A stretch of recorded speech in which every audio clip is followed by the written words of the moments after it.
আজকে আমাদের গল্প নিশির ডাকে মরণ। সম্পূর্ণ ভূমিকায় আমি কৌশিক। আপনারা যদি আগের পার্টগুলি না দেখে থাকেন তাহলে ডিসক্রিপশন বা কমেন্টে পার্টগুলির লিঙ্ক দিয়ে রাখবো। আগের পার্টগুলিতে দেখেছেন ট্রেন দেরির ফলে আমার বাড়ি ফিরতে রাত 12টা বেজে যায়। বাড়ি ফেরার পথে দেখা হয় এক ভয়ানক বিভীষিকার সাথে। যেমন তেমন করে আমি বাড়ি পৌঁছাই এবং সকালে উঠে ঠাকুমার বাড়ি যাই। তার বাড়িতে গিয়ে ঠাকুমা আমাকে একটা গল্প শোনায়। সেই গল্পে নাতনি রাহুল নামে একটি ছেলের সাথে সম্পর্ক ছিল এবং এরপরে আমরা জানতে পারি আর নাতনি রাহুলের নাম করে রাত 12টার পরে বাড়ি থেকে বেরিয়ে যায়। তারপরে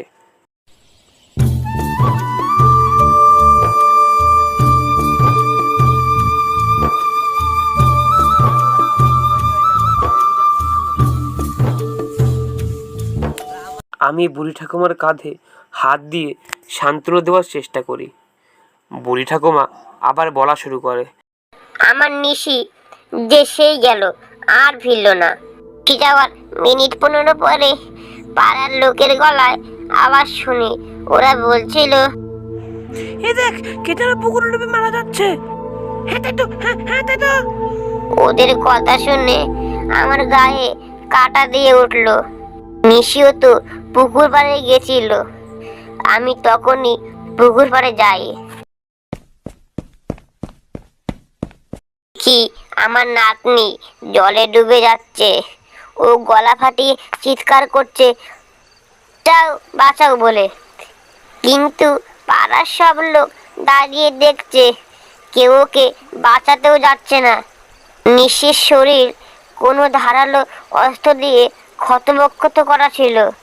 রাতের অন্ধকারে ও পুকুরের জল যে আমার নিশির রক্তে মিশে লাল বর্ণ ধারণ করেছে সেটা স্পষ্ট বোঝা যাচ্ছিল।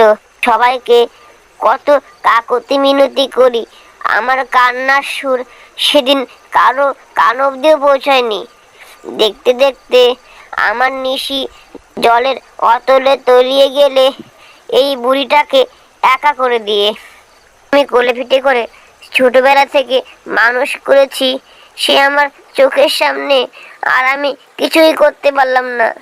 তারপর থেকে রাতের এই ঘটনা শুরু হয়। এই পুকুর পাড় থেকে যেই রাত 12টার পর আসতো সেই হারিয়ে যেত, কিন্তু কি হতো তার সাথে কারোর ধারণাই ছিল না। কিন্তু আমার মনে হতো নিশির সাথে ঘটা অন্যায়ের সাথে কোথাও যেন উদ্যোগ আছে। প্রথম প্রথম অনেকেই সাহস করে এই রহস্যের সমাধান করার চেষ্টা করেছে, কিন্তু তারা সবাইও হারিয়েই গেছে। তারপর পাড়ার সবার মনে একটা ভয় তৈরি হয়। সবাই এই পুকুর বিশেষ করে রাতে এড়িয়েই চলতো। রাত 12টার পরে কেউ বাড়ির বাইরে বেরোতই না। ভদ্রলোক তার স্ত্রী সন্তান নিয়ে এই পাড়ায় নতুন এসেছিল। একটা বেশ শিক্ষিত ছিল তোদের মতো। এই ভদ্রলোক এই ঘটনা জানার পরেও তারা এটা বিশ্বাস করতেন না। কাজ সেরে একদিন ওনার ফিরতে রাত 12টা বেজে যায় দেখে ওনার স্ত্রী ওনাকে ফোন করেন। ভদ্রলোক যখন ফোনটা ধরেন তখন তিনি ওই পুকুরের কাছেই ছিলেন, আর তখনই ওনার সাথে এই অদ্ভুত ঘটনাগুলো ঘটা শুরু হয়। সেই ভয়ানক ডাক।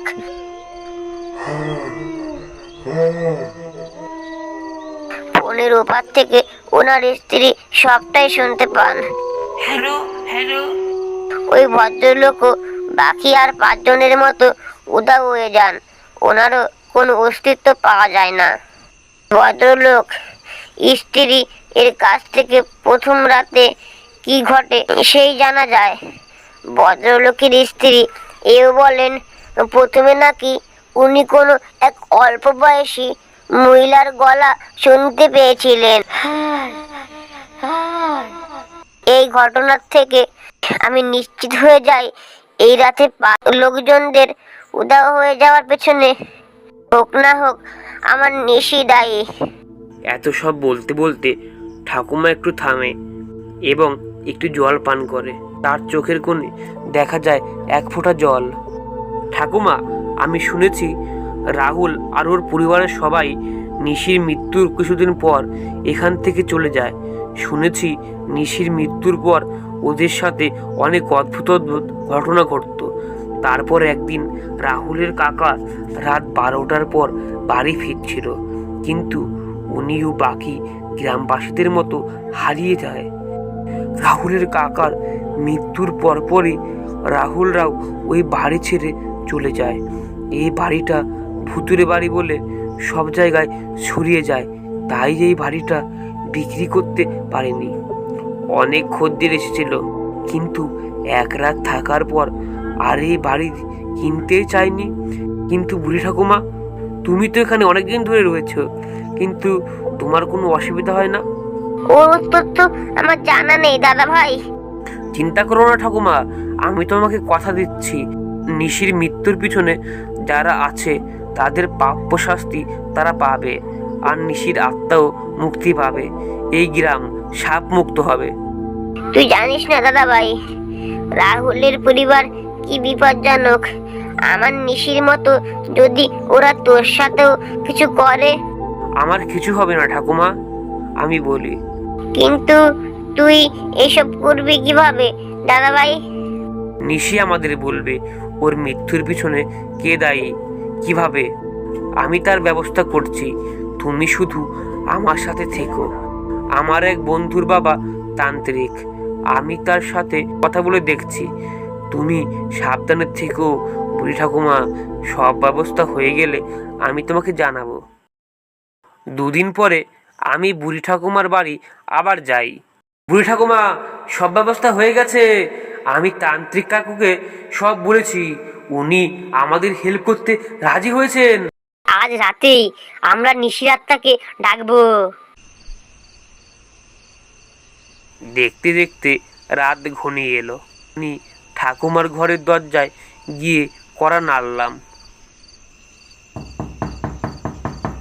আমার বাড়িতে অবশ্যই এসব বিষয়ে কিছু জানে না।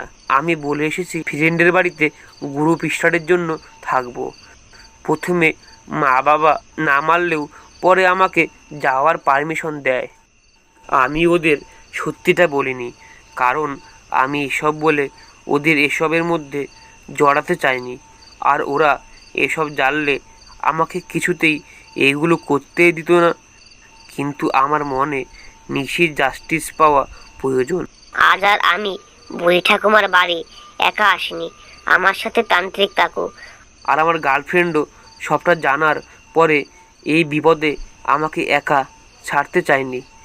আর তাছাড়াও ও পেশায় একজন পুলিশ, তাই ও চেয়েছিল নিশি জাস্টিস পাক।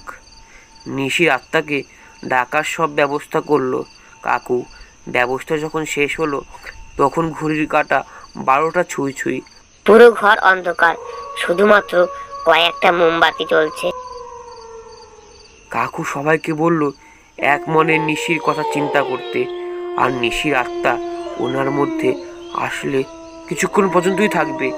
তাই যা যা প্রশ্ন করার খুব তাড়াতাড়ি করতে। আর এই প্ল্যানচের দ্বারা খারাপ আত্মাও আকর্ষিত হবে, তাই সবাইকে সবার হাত শক্ত করে ধরে থাকতে হবে। আর নিশি ছাড়া অন্য কোনো মৃত ব্যক্তির কথা ভাবতে বারণ করলেন। যদি অন্য কোনো খারাপ আত্মা এই ডাকে সাড়া দেয় তাহলে ওদের সবার প্রাণ সংশয় হতে পারে। আর একটা বিষয়, কোনোভাবেই যেন নিশি অতিরিক্ত রেগে না যায়, সে বিষয়েও উনি আমাদের খেয়াল রাখতে বললেন। মিনিট 5 পরে ঘরের আবহাওয়া বদলে যায়, পরিবেশটা যেন কেমন কেমন হয়ে ওঠে, গা ছমছমে। সেই রাত 12টার পর পুকুর পাড়ে যেন আওয়াজ শোনা যায়। তার মাঝে একটি মেয়ের কান্নার শব্দ।